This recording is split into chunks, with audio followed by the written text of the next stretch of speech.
everybody, welcome to Enliven Wellness, where the missing pieces of your health puzzle come together. My name's Tessa Gurley, and I am super excited to be here tonight, especially tonight because I get to nerd out with you big time on some really awesome information that I just came across yesterday, and I was like, oh, I've got to make a video about this. First of all, I just want to say thank you to all my subscribers and anyone who's reaching out and liking and sharing these videos and finding them helpful. I love doing this. And yeah, with that being said, keep your comments down below chill. I want this whole channel to be healing, you know, and I know I find it a bummer, like when I find a really cool video and then I'm scrolling through the comments and I find like some troll comment and I'm like, kind of makes me feel gross. So we don't need that here. Okay, so what is the link between EMFs and mold? That's right, there's a link. So EMFs have been coming into sort of the popular consciousness more and more over the years, but really especially like within the past couple of months, because Dr. Mercola, and if you don't know who Dr. Mercola is, look him up. But if you might be living under a rock if you don't know who Dr. Mercola is. But he just released a book on EMFs. So what is an EMF?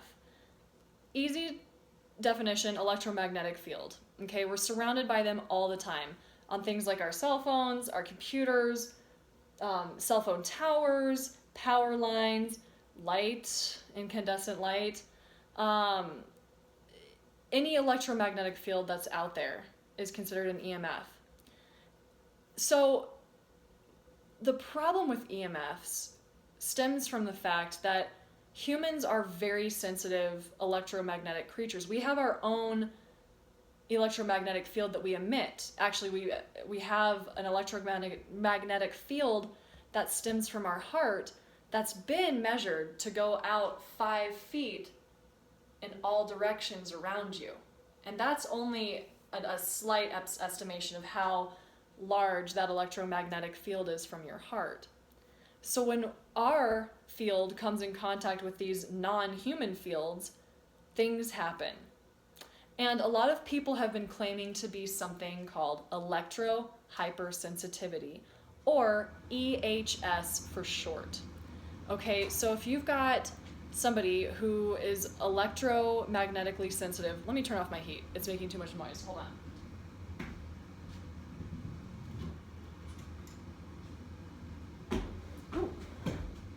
That should turn off in just a second. I apologize about that. I don't want that bug in my sound.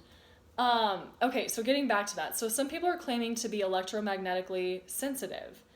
And I know for sure that I am. And I've done multiple tests on myself.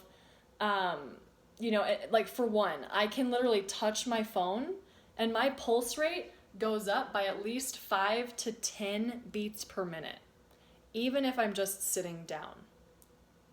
Okay? So you can totally legit be sensitive to these electromagnetic fields. Don't let anybody else think that you're crazy when you say that you are. There have been tons of studies on this subject. One that I was listening to, a talk that I was listening to a couple nights ago when I was preparing for this video, actually cited a study that showed that students who sat with their backs to electromagnetic fields, they were asked questions, they sat there for 2 hours, okay? And they were asked questions throughout this 2-hour sitting period, and they're like, the researchers are like, do you feel any different? They're like, no. Like, we don't feel any different, okay, you know? But when they got up, they had rashes on their back. Even though they weren't feeling any radiation, they were still being affected by it. Very interesting. Have you experienced electromagnetic frequency sensitivity? Let me know some of your examples down below. Anyway, moving on. Some symptoms of being electromagnetically sensitive are, this might sound very similar to those of you who have suffered from CIRS or chronic inflammatory response syndrome: fatigue, stress, anxiety, depression, rashes, tingling sensations, unknown pain, lots of pain, brain fog, and even cancers. All of these are being blamed on EMF exposure. Sounds pretty similar to some mold toxicity, right? Or Lyme disease, right? It's getting interesting, isn't it? So I was just kind of like on a whim looking up electromagnetic frequency sensitivity on PubMed, like my favorite website ever, because I'm a big nerd like that. If I could date PubMed, I would. If you're PubMed, call me. We should date. Anyway, moving on. And I found a freaking fascinating study. Fascinating, mind-blowing, and I'm still trying to understand it. So know that I am, for one, not a doctor. I'm on track to becoming an integrative medicine practitioner. I'm getting my master's, but I'm not here to diagnose any disease, blah, blah, blah. All the legal stuff, it's in my description box down below. But also, I'm not a brain doctor. So I am very, very, rookie in this area. But I did a lot of digging and a lot of research, and here's what I found. This is the actual study. Okay, and I've got it pulled up right here, so if I keep looking over here, it's because I'm looking at my computer, citing the study. This study was published in Reviews of Environmental Health, September 26, 2017. Very, very recent. And it was published by the two authors G. Heuser and S. A. Heuser. Not sure who they are, but anyway. They conducted an experiment, and here was the experiment.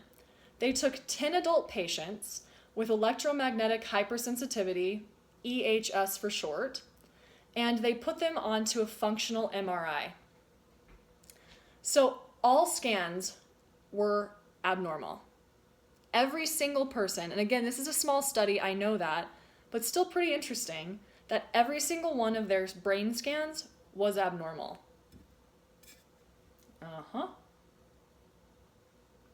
This is just water. It's too late to be drinking anything else, and I don't drink caffeine. Anyway, I don't need it, obviously.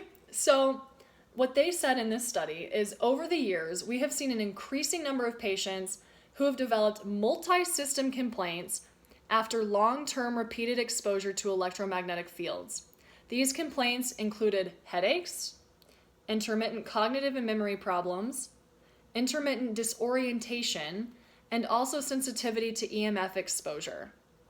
Everyone's tests, though, other than the brain scans, have come back normal. Sound familiar to any of those of you who have suffered from SIRS and mold? Nothing's wrong with you, it's all in your head. Think again. That's why you're doing your research and you're finding these videos. So they were hoping to be able to document abnormalities in these patients who have often been labeled as psychiatric cases, which haven't we all? You're just crazy. It's all in your head. It's all psychosomatic. But what they found was completely mind-blowing to me. These researchers showed that all 10 patients had abnormal brain scans. The abnormality was often described as hyperconnectivity of the anterior component of the default mode in the medial orbital frontal area. They said that there were other abnormalities as well, but this was one of the main ones. I'll get to what that means in a minute, or what I at least am understanding it to mean. Interestingly, the differential diagnosis for the abnormalities seen on the fMRI included head injury. Indeed, it turned out that many of our patients had a history of head injury that was then followed sometime later by the development of EHS. This is the key for all of you out there. Listen to this carefully. Many of our patients also had a history of exposure to potentially neurotoxic chemicals, especially mold. It's right there in the study. I mean, I get chills when I see this because I'm sitting here going, oh my God. Like, no wonder I started to get hella sensitive to EMFs after I was exposed to mold and after I had had 2 concussions. It's not all in your head, you guys. You may be very, very sensitive to electromagnetic fields because of your mold exposure. Or I flip this hypothesis around. Could it be that the EMFs are making us more susceptible to mold exposure in the first place? I don't know. It's a good question to ask. Now, what is this orbitofrontal portion of the brain? Again, I am not a brain scientist, so please don't make fun of me if I've got this wrong. I was like trying to do all the research I could, and I'm like trying to put it together and understand what these areas of the brain are. Now, it's one of the least understood parts of our brain, and it sits directly behind our eyes. Now that made me think about mold exposure. We're breathing in all these great fumes. That's interesting that this is the part of the brain that could be really affected, right? So it's involved in a couple of different areas of your life, such as impulse control, decision making, especially the kinds of decisions where you have to choose something that's preferable over another decision. Okay? But also, this is the one that I found to be the most fascinating. This area of the brain has to do with modulating body changes brought on by emotion. For example, that like butterflies in your stomach that you get, or the sweating of the palms of your hands when you get nervous. This part of your brain, apparently, and it's possibly linked to modulating those, which basically means like if you have an emotion and then you have a body sensation to that emotion, this is what's doing that. And what this study is saying is that there is a hyperconnectivity, not hypo, but hyper connectivity to this area of the brain when it's at rest. Because they were talking about that it's hyperconnectivity of the anterior component of the default mode in the medial orbitofrontal area of the brain. The default mode means when your brain is at rest. Okay? So when that part of the brain is at rest, it seems to have a hyperconnectivity, which I believe, and I was trying to find out exactly what that means in like brain research talk. I sound so smart right there, brain research talk. Anyway, I'm doing my best to understand this. But what I'm reading this as, and please let me know down below if you like what you think about this, is that potentially for those of us with SIRS or mold exposure or head trauma or all of those, that we may be just extra hypersensitive to any emotion or body sensation, and especially body sensations brought on by emotions. So when we feel anxiety, it's not like we just get sweaty palms. We feel the sweaty palms, we feel the heart racing, we feel the breath, like we feel so much more. We are hyper feelers of the sensations brought on by emotions. That's how I'm reading this. Now that says a lot about some of these symptoms that we experience with mold and with SIRS and with chronic infections, which is SIRS, where all of us are like, I feel crushing anxiety. I have this feeling that I have to get out. I feel my heart fluttering. I feel this pain in my left elbow. I mean, all the people who come to me are always like very, very specific with their symptoms. Like, oh, I can feel my left eye twitch, and you know, I feel like my heart palpitating and and I'm like, I know. I was there. You feel it all. And I especially notice when I have been around the computer or my cell phone too much, I feel like, whoa, like I have to like detox myself from digital. I mean, every night I turn off my Wi-Fi. I do not use incandescent lights past 6 p.m. I only use candlelight. I have my little handy dandy blue light glasses that I wear when I'm at the computer past a certain hour during the day. And, you know, I'm very sensitive to this now because when I lived at my moldy apartment, my router was in my freaking room because they said that it was the only place that it could be. When I moved into my new place, I was like, you guys are putting my router the furthest away from my bedroom as possible. They're like, which room is it going to go in? And I was like, wherever my bedroom is, put it in the other side of the house. So my bed's over there, my router's over there, and it's off. You know, like I turn off the Wi-Fi on my phone. I'm very, very protective of that. And now with this study, I'm like, oh, isn't that interesting that all of these people who claim to be electromagnetically hypersensitive have had either a head injury or mold exposure or neurotoxic exposure, especially mold. Guys, this is something that I really want to look more into. This is just my introductory video to this topic. One of my old followers actually was like, you should look into EMFs. And I was like, maybe I will. I'll try to do that because it wasn't an area that I really knew a lot about. And I'm by no means an expert. But I thought that I would share this with you because, this is what I do is I'm like researching stuff for school and I come across these rad studies.